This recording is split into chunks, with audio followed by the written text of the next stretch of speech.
Arsenal got the lead with the goal from William Saliba, and they got it from the corner once again. I mean, it's absolutely, as a football fan, I know a lot of people won't like what I'm hearing, but it's so admirable and amazing to see how Arsenal are so good, still so good at set pieces. It's amazing. You have to appreciate the way they do it. You have to appreciate. Yes, you could say, oh, it's not related to football, but you have to appreciate that they, even despite they're good at set pieces, they still find a way to keep doing really, really well. And because more teams, different teams, they focus. Chelsea, I remember they tried to stop them scoring from set pieces with that tactic they used in Carabao Cup semi-final second leg. And also still find ways. They still find ways. You have to give them a lot of credit for keep going and keep doing really well in set pieces, because it's hard. It's not easy. You have to be strong. You need players who are very strong in the air, or who've got strong physicality, and they've got those players. They've got the likes of Declan Rice. They've got the likes of William Saliba, Zubimendi. They've got Timber. They've got players who have strong physicality. And yes, of course, this wrestling and grappling things. Yes, of course, it's not something that you would like to see. But it's the physicality of the Premier League. It's like the old days, basically. So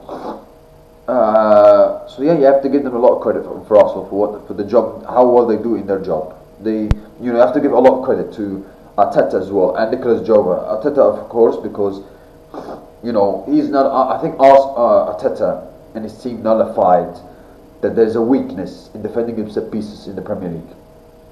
Because before Arsenal started to be good at set pieces, a lot of things was like football based, and not many teams were good at set pieces.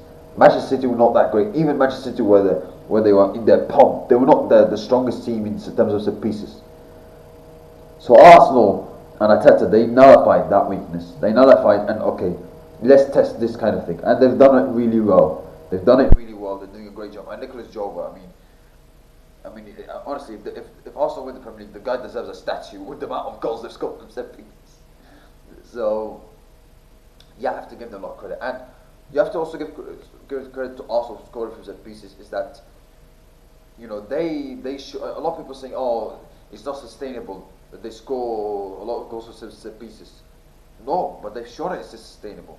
They've scored, I think, 16 goals from set pieces in 23-24 season. And this season they scored 16 already, and there's 9 games to go.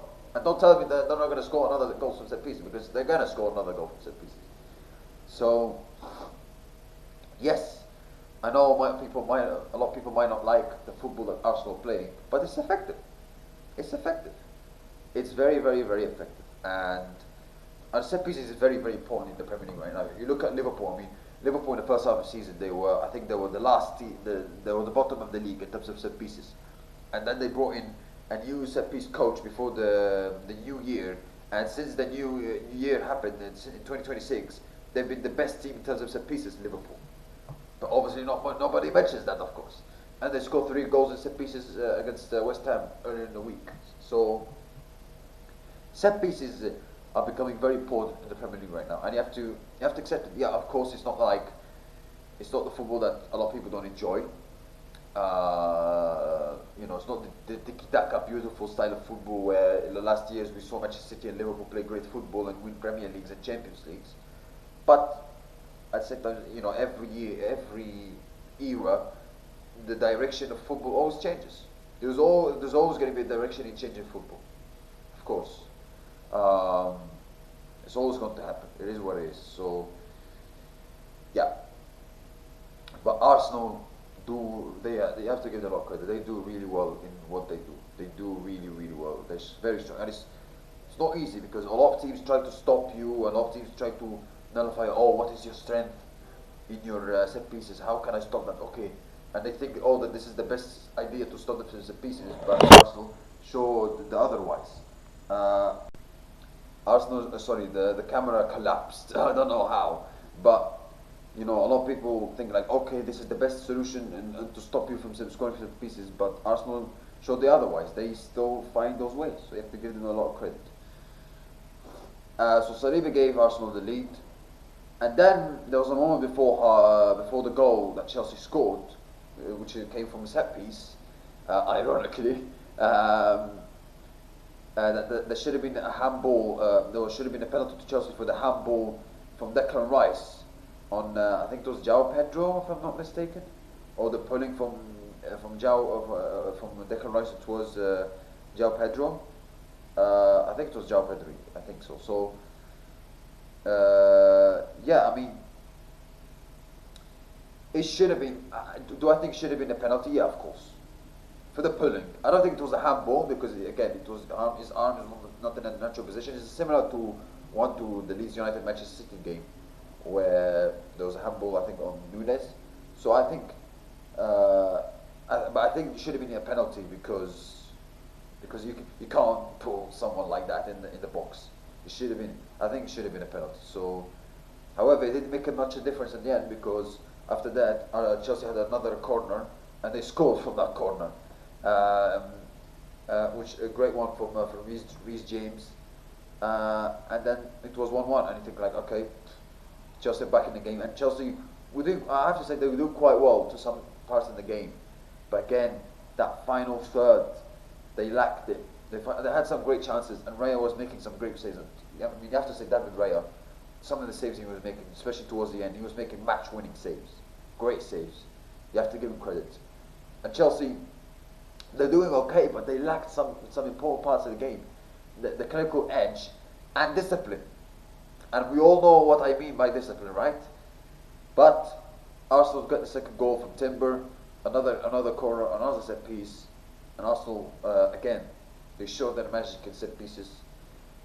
And then you think like, okay, when you're losing, you should show calmness. You should show you're there still. But Pedro Neto. Absolutely stupidity from him. What was he doing? I have no idea. You know you're in the yellow. Why do you commit a foul? What are you doing? So, again, so stupid for him. And again, Chelsea lack, discipline control. How many red cards they had this season? Bloody hell, it's almost like it's guaranteed every single game they're going to have a red card. It's unbelievable. So, yeah, it's really caused. It's a bit like Arsenal last season when they're having a lot of red cards, but I don't think Arsenal had as many red cards as Chelsea has had this season. It's incredible. So Arsenal are winning 2-1, and Chelsea still will create chances even without the 10 minutes. They'll still create chances, and you think like, what's going on? Like Arsenal should go on and score the third goal and seal the game off, but. You can clearly see Arsenal and Arteta didn't manage the game well towards the end, even though when Chelsea down to 10 minutes, they could see some chances. They still got the job done. Arsenal still got the job done, and that's the most important thing. It's about winning at the end of the day. But it wasn't pretty. No, sorry, I would say it wasn't pretty. I should say because that's not the problem. But it wasn't comfortable as it should have been. Because when Chelsea down to 10 minutes, you think like, okay. Should go and win the game and should be more fun, but they made it more difficult for themselves than they should have done. So, but at the end of the day, Arsenal got the win. That's the most important thing. They have another difficult game coming up. Well, obviously they put all the guns out, all the effort out in this game against Chelsea, so they're going to have to recover very quickly because away to Brighton is not an easy place to go, and it's not going to be an easy game. So, but very important win for us. I mean, I think.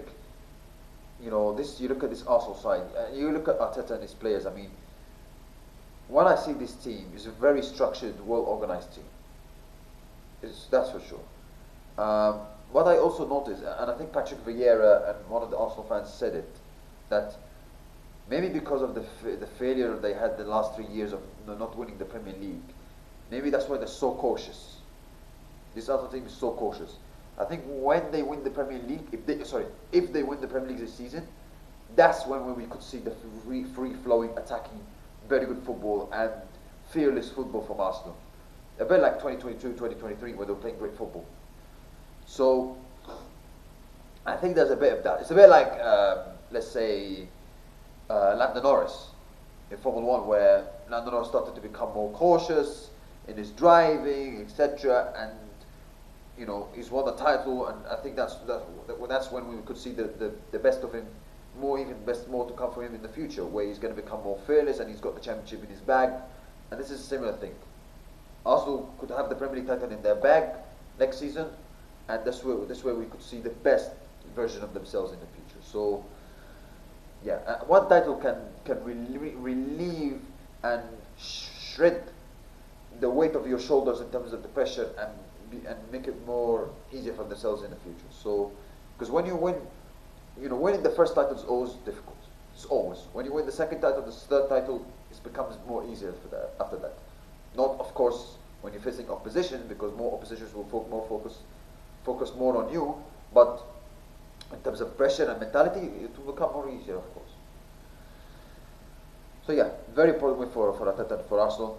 For Chelsea, you look at like Cole Palmer. I mean, we have to have a serious question about him, because he's been a very poor form right now. I mean, in his last 12 months, I think he scored like only 3 goals from open play.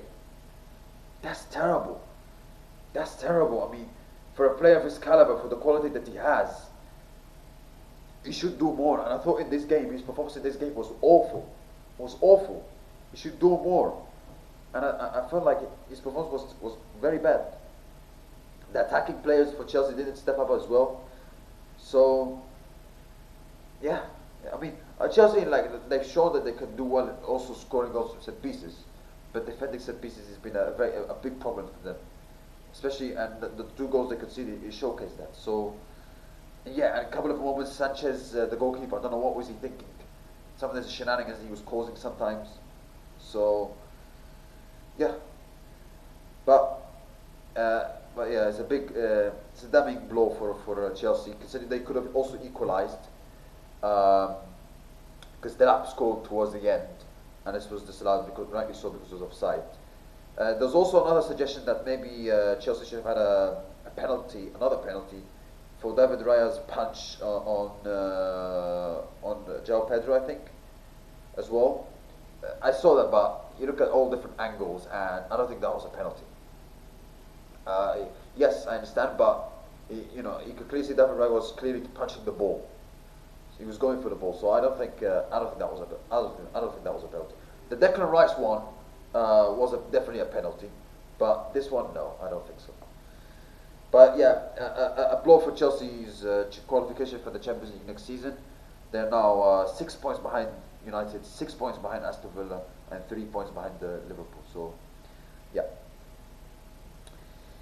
You look at the games from other leagues. AC Milan won their game against Cremonese 2-0. They left it late towards the end, scoring goals from Rafael and Pavlovic. Sorry, AC Milan got the win in the end, which was not easy for them. I think it's the first game. I think the first game they played this season, AC Milan, they lost to Cremonese, if I'm not mistaken. Yeah, it's the first game. So AC Milan kind of, let's say, managed to get revenge, and they are now, 9 points clear of top 5. Sorry, Como, who are 5th. So yeah, AC Milan should finish second. I mean, obviously they're a long way behind Inter, but they should finish second. A crazy game between AS Roma and Juventus. Whoa, crazy game. I mean, those 5 goals in the second half. Roma got the lead in the first half, 1-0 from Wesley, but second half it came like a basketball match.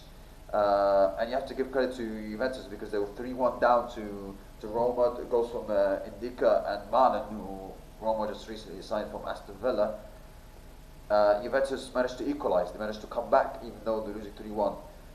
You could criticise Roma, let's say, for throwing the lead away, and rightly so, but you also have to give credit to Juventus, because they showed great character, great spirit to come back against this Roma side, who they're a very good team. They've improved this season, Roma. So yeah, a good point for not a good comeback from Juventus, but still there's still 4 points behind Roma for that Champions League spot. So let's say damage limitation from Juventus side, but they still have a chance. Still 4 points, a lot of games to go. Anything can happen. So Roma should qualify for the Champions. Should finish 4th, but who knows what can happen for the rest of the season.